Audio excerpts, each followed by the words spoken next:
यह हमारी शादी की तीसरी सालगिरह थी। 3 साल, जो सुनने में भले ही कम लगें, लेकिन मेरे लिए इन 3 सालों में एक पूरी जिंदगी सिमटी हुई थी। इस बार हमने तय किया था कि जश्न थोड़ा बड़ा होगा, घर पर ही। न कोई होटल, न कोई बाहर की औपचारिकता। बस अपने लोग, अपनी जगह, अपनी खुशियां। मेरे पति विक्की और मैंने कॉलेज और ऑफिस के सभी करीबी दोस्तों को बुलाया था। घर सजाया गया, लाइट्स लगीं, संगीत की प्लेलिस्ट तैयार थी। मैं भीतर से खुश थी, लेकिन कहीं न कहीं एक अनकही बेचैनी भी थी, जिसका मुझे तब तक सही कारण समझ नहीं आया था। कुछ ही दिन पहले विक्की और मेरी एक लंबी बातचीत हुई थी। उसने कहा था कि जैसे-जैसे हमारा रिश्ता दिखता आगे बढ़ रहा है, जिंदगी थोड़ी रूटीन और बोरिंग हो गई है।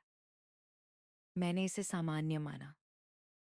हर शादी में ऐसा होता है।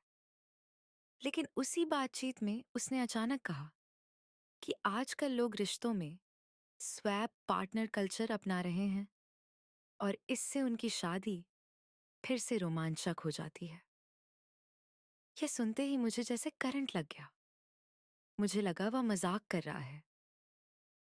मैंने नाराजगी में बात वहीं खत्म कर दी और साफ कहा कि मेरे लिए यह बिल्कुल अस्वीकार्य है।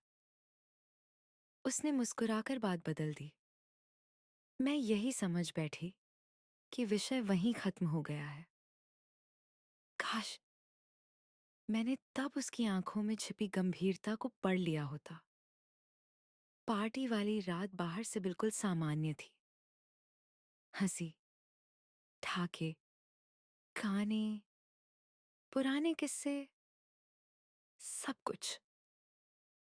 लोग हमारी जोड़ी की तारीफ कर रहे थे, सालगिरह की शुभकामनाएं दे रहे थे। मैं मुस्कुरा रही थी, लेकिन अंदर कहीं थकान और भारीपन महसूस कर रही थी। धीरे धीरे रात बढ़ी। ज्यादातर मेहमान चले गए, लेकिन एक कपल थोड़ी देर और रुक गया। वे विक्की के कॉलेज के दोस्त थे, जिनकी हाल ही में शादी हुई थी। विक्की उनके साथ बैठकर शराब पी रहा था। मुझे बहुत थकान हो चुकी थी, इसलिए मैंने कहा कि मैं कमरे में जाकर आराम कर लूंगी। मैं बिस्तर पर लेटी ही थी कि कुछ मिनटों बाद कमरे का दरवाजा खुलने की आवाज आई। किसी ने आकर मेरे पास लेटते हुए मेरी कमर पर हाथ फेरा।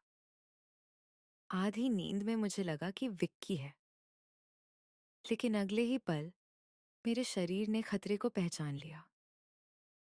वह विक्की नहीं था, वह उसका दोस्त था। मेरे भीतर जैसे सब कुछ जम गया।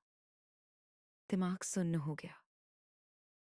फिर अचानक डर और गुस्सा एक साथ फूट पड़े। मैं जोर जोर से चिल्लाने लगी। मेरी आवाज में घबराहट, अपमान और असहायता सब कुछ था। तभी विक्की कमरे में आया। मैंने सोचा, अब वह मुझे बचाएगा। अब वह पूछेगा कि क्या हुआ। लेकिन उसने ऐसा कुछ नहीं किया। उसने मुझे थप्पड़ मारा। एक ऐसा थप्पड़ जिसने सिर्फ मेरे गाल को नहीं, मेरी पूरी आत्मा को जला दिया। उसने गुस्से में कहा, तुम पागल हो क्या? बस एक ही रात की बात है। मैं हमारी शादीशुदा जिंदगी को फिर से खुशहाल बनाने की कोशिश कर रहा हूं। इसमें इतनी बड़ी बात क्या है? उस पल मुझे लगा जैसे जमीन मेरे पैरों के नीचे से खिसक गई हो। मैंने साफ मना किया था। मैंने कभी सहमति नहीं दी थी। फिर भी उसने न सिर्फ मेरी सीमाएं तोड़ी, बल्कि मुझे ही गलत ठहरा दिया। मुझे समझ आ गया कि यह सिर्फ एक गलत विचार नहीं था, यह पहले से रचा गया फैसला था।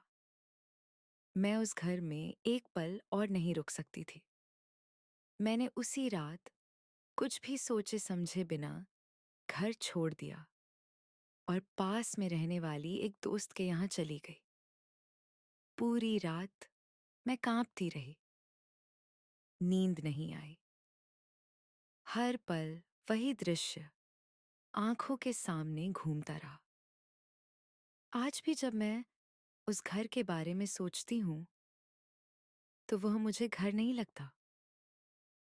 वह जगह अब मेरे लिए डर, विश्वासघात और अपमान की याद बन चुकी है।